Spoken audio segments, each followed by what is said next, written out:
Alrighty, welcome to the September 2019 horoscope, and in true Virgo fashion, this will be a relatively quiet, productive month with a very specific sense of purpose and mission and knowing exactly what we got to do and when we got to get it done. Gotta love those Virgos. So, some things that I want you to be aware of. When we look at this chart, it's mostly productive. It's very quiet. Things are going to run on time. Thank God, right? And with the kids going back to school right about now, this is kind of a relief. Like even the kids could use a little bit of calm and order and predictability in their lives. So one of the things I want to draw your attention to, get in here real quick, let's see, is the high points for the month. So let's start here. So the first thing is you're going to notice is that this horoscope starts on August 30th. And the reason that we're doing that is because even though it's technically August 30th, this is a new moon that is going to set the tone for the entire month of September. And if you look, this is really impressive. At the time of this new moon here in New York, we have the part of fortune there. But if you're in different parts of the world, the part of fortune is going to move around. So I wouldn't pay too much attention to that.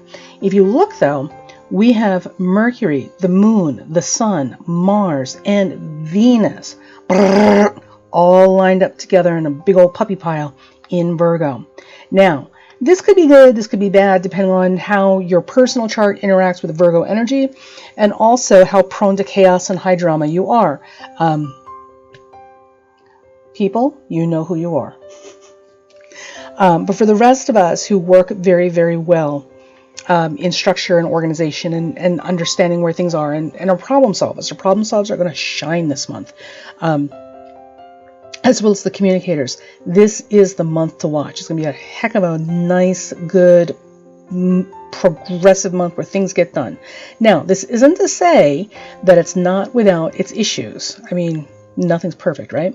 So the other things that are happening this month is, if you look right here, we got a big old fat Saturn station direct occurring mid-month. Saturn will be stationing direct at 13 Capricorn. Now, Saturn in Capricorn has been wreaking havoc with a lot of people who've normally been skating by on a whole lot of half-ass, shoddy, sloppy, it's who you know, not what you know, kind of, tactics to get through life. And it's all catching up with everybody, right? From literally the individuals in our personal lives all the way up to our administration. Nobody's getting a free pass right now. Also, too, with Saturn and Capricorn, not only is wisdom and integrity and character, all of these things coming to the forefront of our consciousness. Have you noticed? The other thing is that Saturn and Capricorn is Saturn by itself, Saturn and Mercury particularly, but Saturn in and of itself, and especially in Capricorn, is the placement or the combination of the chess player. This isn't to say that if you have Saturn and Capricorn, you're going to be a chess player, but it is to say that the energy or the modus operandi, the way you get stuff done with this particular combination, it's about the chess player. It's the power lifter, the strength builder. This is the person who methodically, thoroughly, and carefully risk calculates what needs to get done and how to get there. And hopefully, because Saturn is in rulership in Capricorn, does it with integrity and responsibility to everyone. And if you don't, that's where you get bit. And that's exactly what we've been watching going on. It's been quite the transit with Saturn and Capricorn. And of course, this combined with Jupiter and Sagittarius further emphasizes issues of ethics and integrity and character. We've been calling this for a while now, but now it's you can't not see it. You literally have to be blind, deaf, and dumb not to see these energies playing out like this. So that's what's happening mid-month. Now, the other thing that's simultaneously happening mid-month is we've got a big old full moon happening involving Mars and all those Virgo planets. At the same time, Mercury and Venus will be making their slide into Libra. So we've got some stuff going on, and we're going to get into it. This month, for this report, we're going to break it down by sign. Yay! So each of you will have your own individual reports for the month in separate videos. For now, don't click off the channel yet. For now, let's just go over the overview, the meta view of what's going on and what to expect this month. Now, with this much heavy emphasis in one sign, all these planets line up in any one sign, more than a personal impact on a global level, and certainly on an evolutionary social level for humankind, this is always a significant time that points to what we can expect in the future, the direction things are going in. One of the things that happened way back in the day was we had a huge lineup in Taurus, okay? And there was this big thing about the age of Aquarius is coming, and I don't even know. It was just the New Agers and the metaphysicians were really like pushing this to be like the great next, the next coming of Christ without the Armageddon. But of course, nothing, climactic happened. It was just, more of the same for a lot of us, as our cultures and our societies and our nations kind of did their thing in this evolutionary dance we're all doing together. One of the things that is important, though, is that Taurus is the sign of the goddess.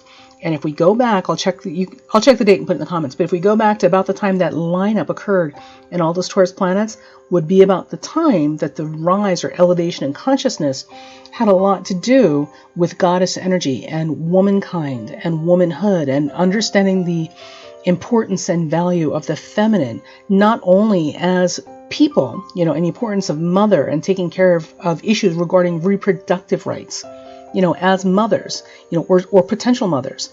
The other thing that we look at is the importance and value of feminine in terms of our ability to relate. So toxic masculinity is by definition the lack of feminine skills. And feminine skills are your soft skills. It's the ability to talk to people. It's the ability to be in touch and honest with your emotions. It's the ability to show empathy and compassion. It's the ability to be gentle and flexible. Those are feminine skills, or what they call soft skills in corporate environments. Toxic masculinity is absent those things, because toxic masculinity is very rigid and very hyper masculine and avoids and amputates from itself anything that's regarded as womanish behavior. That's what we call toxic masculinity. So don't let these other folks get it twisted for you. Feminists are not all running around with hairy legs and armpits hating men. And toxic masculinity is not this definition of somebody who wears a man bun and cries at movies, and can't defend himself. Like, you can be a big old burly lumberjack with a big old beard, and flannels, and still be healthy masculinity because you're in touch with your feminine side.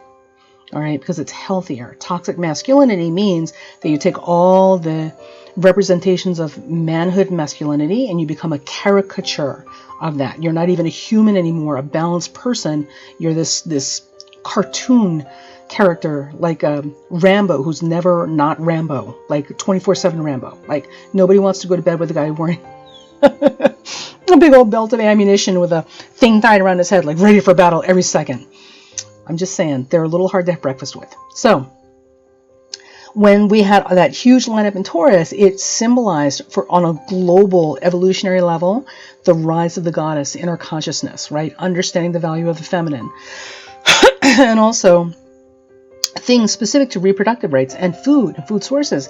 And we're coming right back to that full circle now as we're dealing with, and you'll be hearing more about this coming up as soon as all of this circus train leaves town, the actual matters at hand that have everything to do with soil conservation, our environment, because you're not growing anything if there's no environment to grow it in, right? The quality of our water, the quality of our soil, our farming, and our farmers, who are critically important. Listen, I don't care what you think you do for a living, you're not nearly as important as the person who brings you food. Ask any infant. And all of these things are very Taurus things, Taurus issues, Taurus matters that are coming to the forefront with that lineup in Taurus. And it's taken a while for it to get here. So go back and find, or we'll look at the dates for when that occurred, and we're going to match it up to see how long this takes. Because remember, when we're talking about mass evolution, this is not something that happens in weeks, months, or a few years. This is something that takes decades to kind of fall into place. These are big, heavy steps, right? So glaciers don't move, at the speed of sound. Moving at the speed of a glacier is a very slow-moving thing, and evolution moves slowly. Now, with that said, now we've got this big lineup in Virgo. Again, we're back to the feminine, because Virgo is a feminine sign.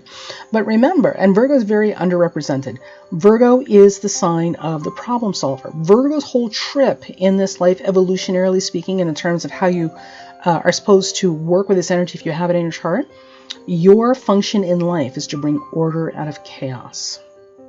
Okay, so people often see Virgo as the slave or the servant, or the whatever, the whatever, the whatever. Oh my God. And these are typically people who don't have who need a deeper understanding of the sign and its function. Remember, think about this for a second. If you are fortunate enough to have a personal assistant or a secretary, you understand what this means. But for those of you who aren't in those positions, let me explain. When you are running major things, you can't do it without a team. Nobody does this by themselves. And the most important person in a power player's life, whether it's the CEO or the CFO or the independent business person or even the husband who's the sole breadwinner of a house, the most important person is not them. The most important person is the one standing underneath or behind them that's putting out all the little fires and making things organized and keeping chaos at bay so they can focus on what they do best. That's Virgo. Virgo gets stuff done so that you can do what you do best, whatever that is. You take that Virgo 6th house energy away, that personal assistant secretary energy away, and you literally have nothing but utter chaos. And it doesn't matter if you're a genius in nuclear physics, because you can't get your calendar together to show up at the lab when you're supposed to be, right? So that 6th house of Virgo energy is extremely important in terms of getting stuff done. So Virgos are wildly underrepresented. So here's the thing. We've got this huge lineup of Virgo coming in, right? So again, it's like a mile marker on the highway of evolutionary progress for mankind. And right now, what this represents is a step or a movement in the direction of getting it right, fixing things. Virgo will go back and repair. Virgo's not afraid to get their hands dirty. Virgo is not afraid of the sacrifices necessary to make things functional. Functional is a very important word here. So as we move forward, some of the things we're looking at as a large global scale society is we are looking at a lot more automation, which some people might write off as Virgo, or possibly Aquarius, and certainly Capricorn, because that's machines. And the automation creates problems because people who don't have higher tech skills or education are going to lose jobs. And there's no replacing that because we won't need the labor. We have machines to do those jobs.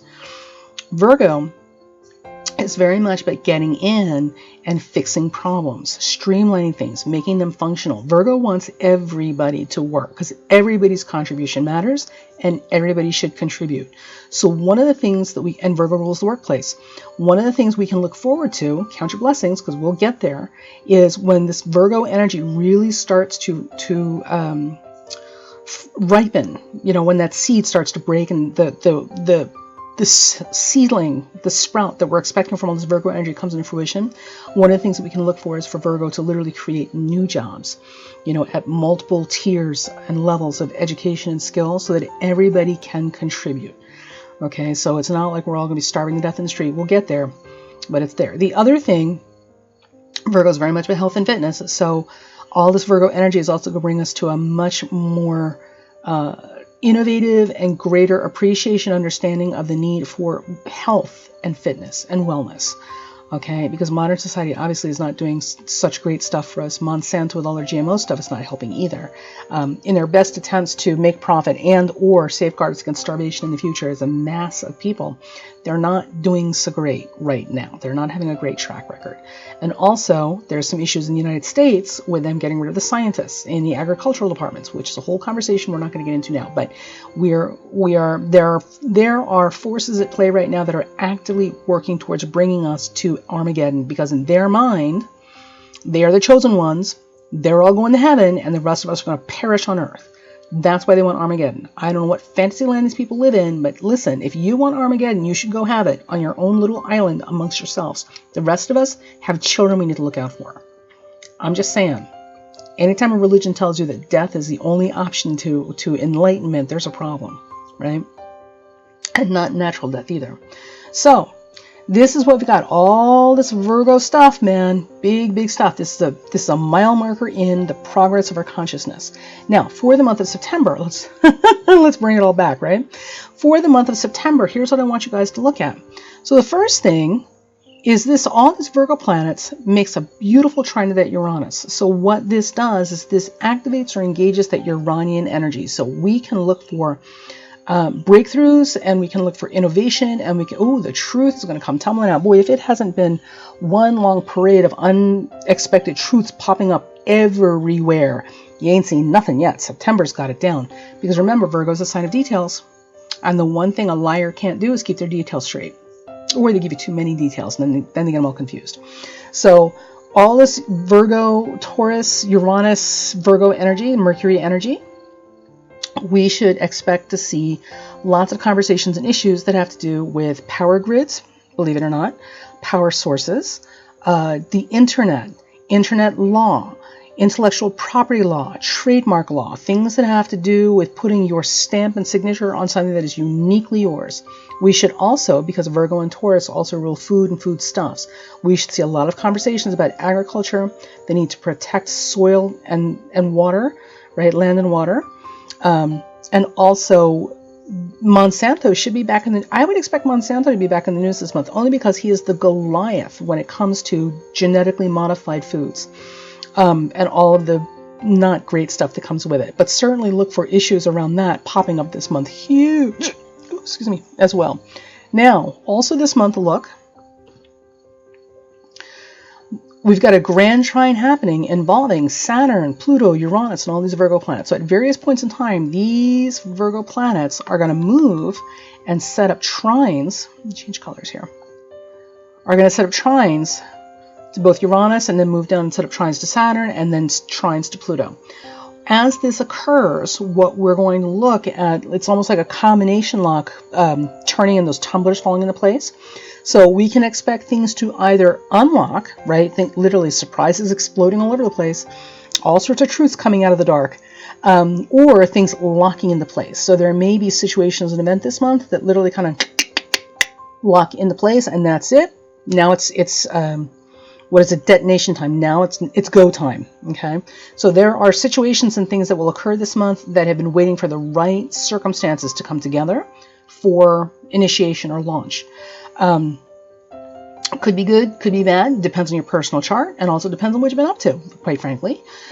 So for those of you who are up to no good, as per usual, I can't give you a free pass on this.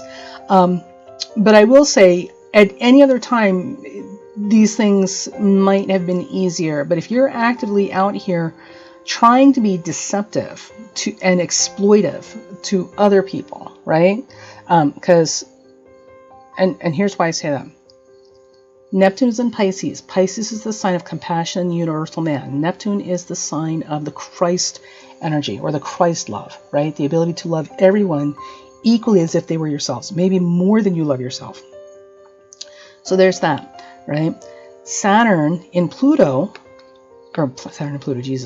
Saturn in Capricorn is about wisdom, doing the right thing, playing by the rules, acting with integrity, character, right? The golden rule lives with Saturn in Capricorn.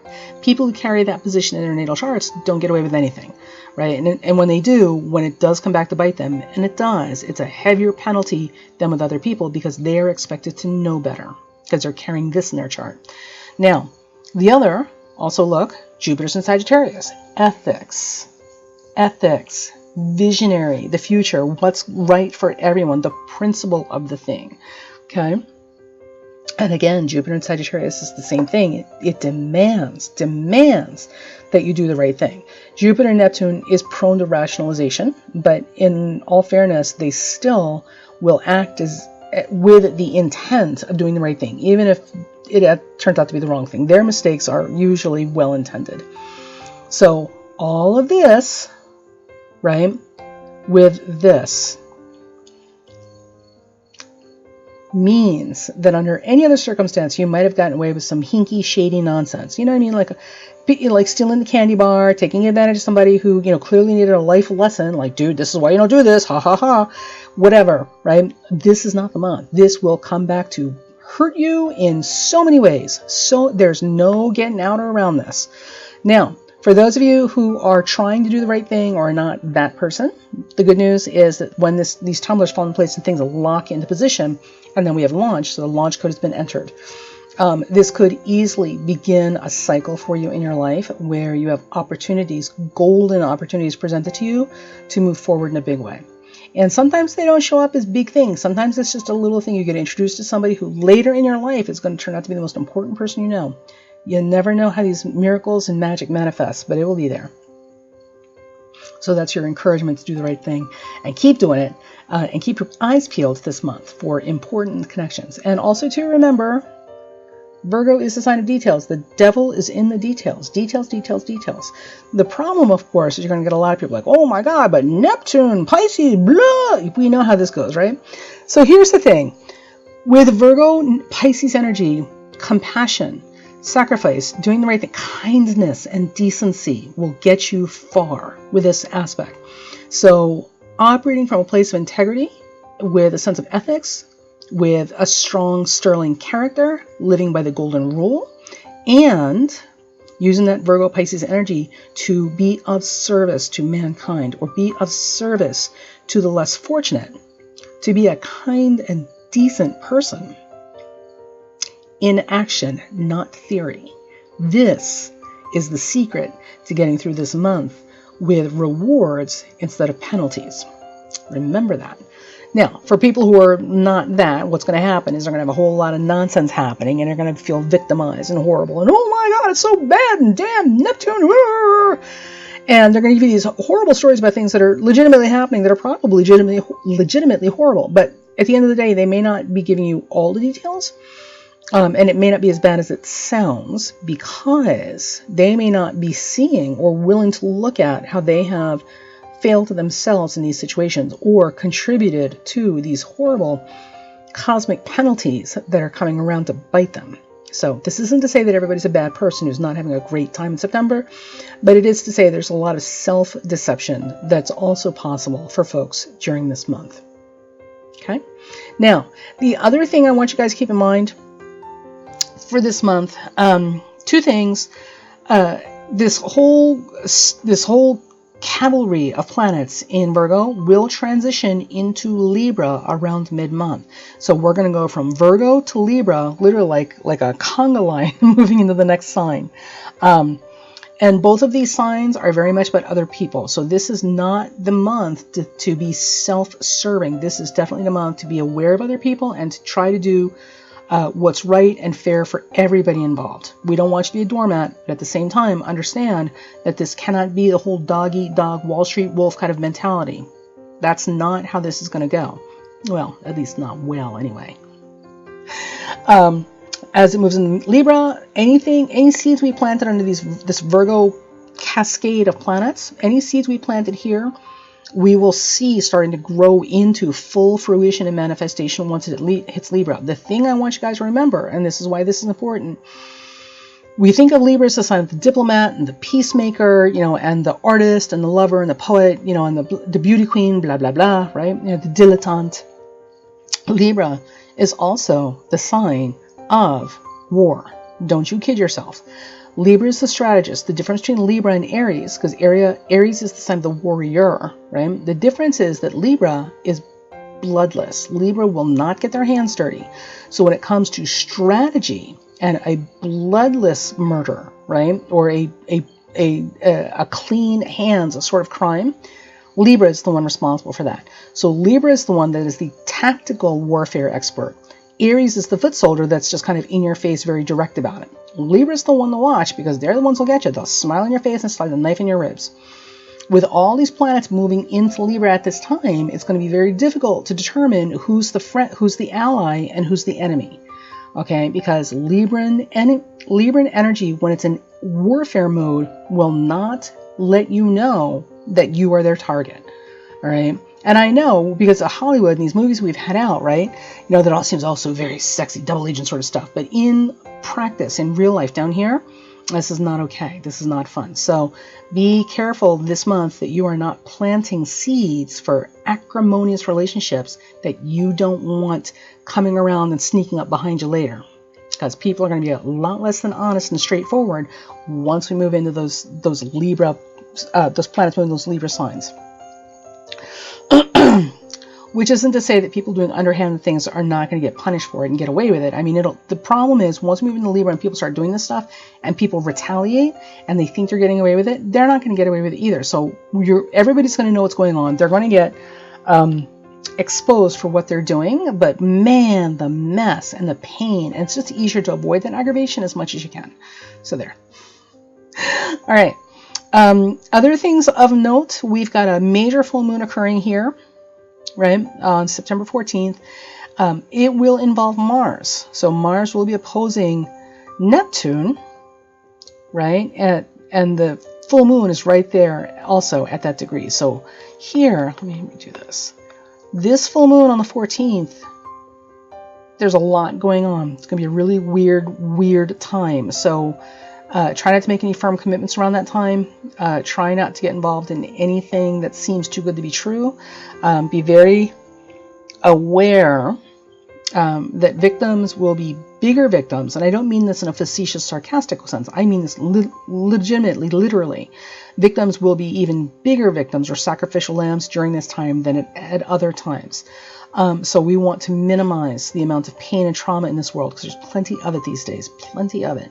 So be aware of all of the seeds that we're planting, okay, here, so that by the time we get here with that full moon, which is also the same time that we've got planets starting to slide into Libra, that we're not creating situations that are going to be hugely disastrous and detrimental for other people.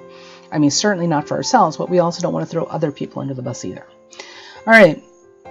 So this is the very quick overview for the month of September.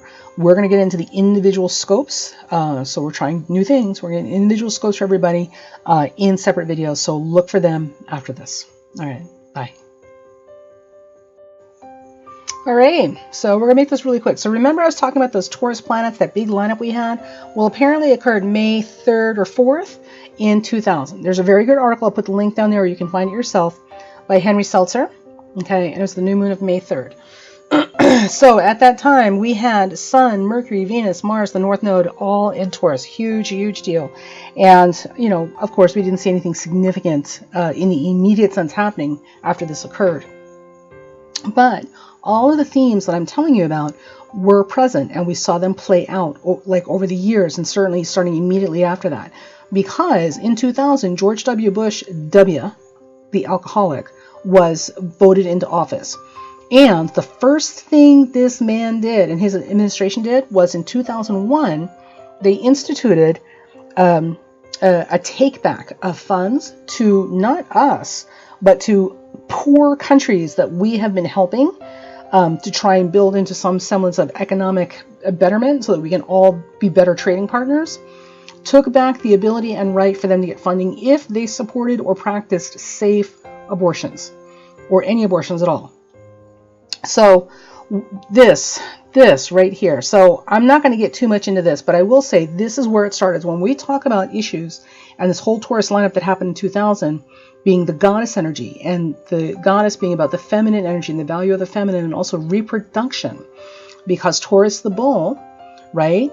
Women are not breeding stock. We're not cattle that you can just make pregnant and that's the end of your concerns. The reason we have things like abortion is that sometimes, and it's a horrible decision anybody has to make. Nobody cares what my feeling is about this. Nobody cares what you are feeling about this. At the end of the day, this is about providing safe services for women who are forced into making this horrible, painful choice. And it's never made lightly. Just so you know, it's made even less lightly and with a lot more serious concern and a lot more pain, emotional pain and psychological pain in more poor countries. Because what you may not realize is that in less affluent countries than ours, they don't have Social Security. They don't have the kind of medical insurance we have. Their children are their insurance. So if you grow old and you don't have kids, you're screwed. Nobody's going to take care of you. You are screwed. If you get hurt and you don't have children in your family, you're screwed. Nobody's going to take care of you, right? Everything in a poor country is built on the knowledge that you must have children as your insurance policy. That's why children are important, especially in more poor countries. The problem is as any of you know, even here, if you've got children, you're on a budget. If you have too many children, that budget gets stretched really thin, and then it becomes hard to make sure that they're all eating well. And the point of having children is being able to take care of them well, right? Nobody has a gajillion children that they can't feed. Nobody does that deliberately. And consider this for a moment. If you are ever in a position where you have been impregnated by somebody who has raped you, God forbid, it might even be a family member, right? If you have that child, there's no way you're going to be able to offer that child the relationship that it needs. Okay, because there's too much ick factor going on there, right? And you're traumatized.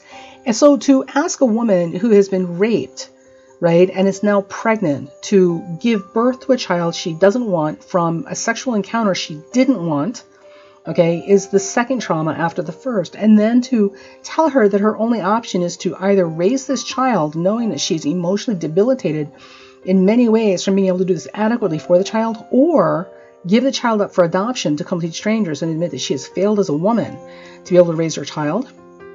That is the third trauma. There's a whole lot going on here that is just worse upon worst when other people get involved in her decision-making process.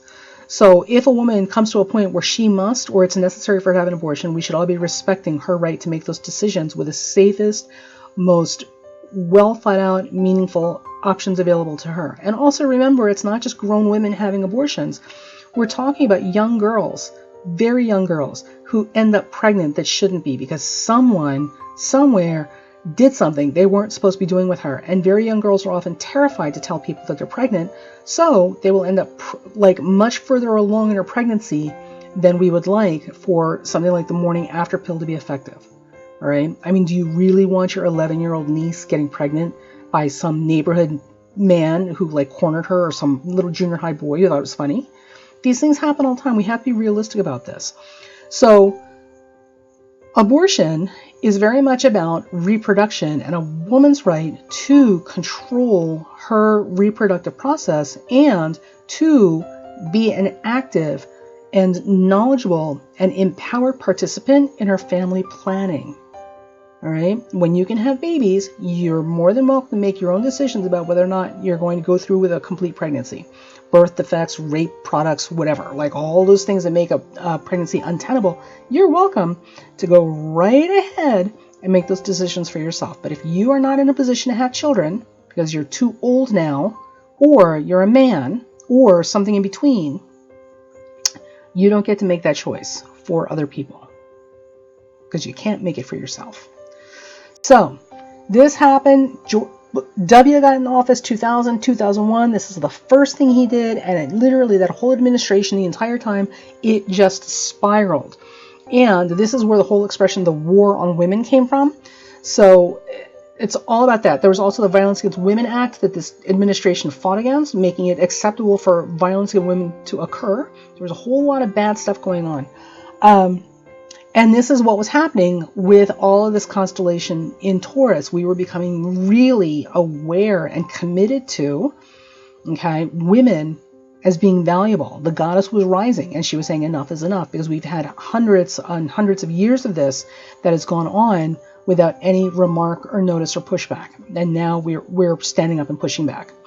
So you don't have to take my word for it. Go ahead and do your research. Now, I will tell you, as far as research goes, here's what I need you guys to do, and that is this. So if your only source of information about what's happened in history with this stuff is conspiracy theorists, these MRA, MGTOW, incel characters, or this red pill, blue pill, Viagra pill nonsense crowd, oh my God. Anybody who, that simplistic thinking, no, that is not a good source of information. Do your own research. Go onto the internet and look for things like this. These are credible, cited sources of information, as opposed to, the local yokel who's fear-mongering and basically trying to get you to buy their conspiracy theory books, because fear sells, all right? And as long as they can make you crazy and convince that there's a giant conspiracy out there, and they dummy it down to, every possible correlation they can to try and make a case, because none of it actually measures up when you really start doing critical thinking. As long as they can keep you whipped up and build this case on this marshmallow brain, like conspiracy dots connected, you're going to buy their stuff because it's exciting. It's also not healthy. So do your own research and take a look at it. And the reason I say this is because come now, August 30th, this new moon in Virgo occurs. We're having a repeat of that stellium lineup, right? The shift in consciousness. And we're moving forward. We're going to see more of this goddess energy and more of this getting it right this time. coming into play, right? And the devil will be in the details, but this is very much about fixing it and problem solving and making progress and being functional as a society. So we are heading in the right direction. You've got to believe that we are heading in the right direction. With that said, the Taurus stellium was in 2000. It is now 2019, and we're seeing the Virgo stellium. So remember, I said this stuff moves slowly, right? It's not like it happens in, in a blink of an eye. It takes time. It's like a glacier moving. For this alone, we're looking at almost 20 years. 20 years has had to pass before we get into the next step forward. So left foot, 20 years later, right foot, right? Then 20 more years, we left foot again. So this is kind of how this is going. But it's interesting stuff, and I want you guys, if you have some time to take a look at it, I thought it was worth noting. And I will certainly put the links down in the comments. All right? Talk to you guys later. Bye. Hey, folks. So this is the chart for the grand alignment in Taurus. I mean, look at this. Is this not impressive? That's amazing, right? And this is in 2000. And we're now heading into 2020, and we have the next grand alignment in an Earth sign, which is going to be in Virgo. So the goddess is rising. Make no mistake about it. Now, also, too, I want to put in a very quick note here about adoption, because I went back and had a chance to listen to the video. It's not coming across the way I want it to, and I'm not going to redo the entire video. So I'm just going to put in a little point of clarification here. When I talked about how some people might feel like they have failed in their mission or duty as a woman to give birth and raise a child, I do not mean that this is the definition of womanhood. So if you have been in a position where you've had to make the decision about giving a child up for adoption, I know this does not come easy. It's probably one of the hardest decisions in the world because it's also a very public decision. I have friends who have been adopted, and I also have friends who've had to give children up for adoption. So I know some of the backstory for them as individuals that led up to this. These are not, oh dear Lord, these are not easy decisions to make. And there's a lot of love and sacrifice that is involved in making decisions like that. So please understand that there are some people who may feel like this as they're struggling with the decision about adoption, because remember, having a child, giving birth, is something that is an exclusive thing given to biological women. Men cannot have children. Trans people who did not start out as women cannot have children. Giving birth is exclusively a biological female function. We are the ones that have been given this, as our sole exclusive ability. Now, with that said, naturally, for hundreds and thousands of years, centuries even, we've also been told that it is our function in life just to have children and raise them, and that's it, right? And, to help our men, kind of thing. That's what you do when you're a woman. And, we're learning as we go along that this is not true. And we know now that parenting is a gender neutral job, right? You can be a fantastic parent and not be a woman. You can be a fantastic parent and be a man. Being a man or woman has nothing to do with your ability to raise a productive member of society, okay, and a good citizen of the universe. Your gender has nothing to do with that. Your character, on the other hand, and your ability to be a parent does. And, not everybody's so good at that either. The other thing is that we're also learning that you can be a contributing, functional, valuable member of society because of everything and anything you do, not limited to your biology. So if you're a man, you can be a valuable, contributing member of society without being grunt labor just because you're bigger and stronger. If you are a woman, you are capable of being a valuable, contributing member of society without giving birth and raising kids as your sole occupation. We're learning a lot about what it means to be a participant in the universe. And with that said, please forgive anyone I might have inadvertently offended by talking about the fact that there are some people who are just not going to feel good about adoption for all the social implications that go with it. So, and or upbringing. So there you go. That's it. All right. So with that said, I will see you guys in the next video, and take care.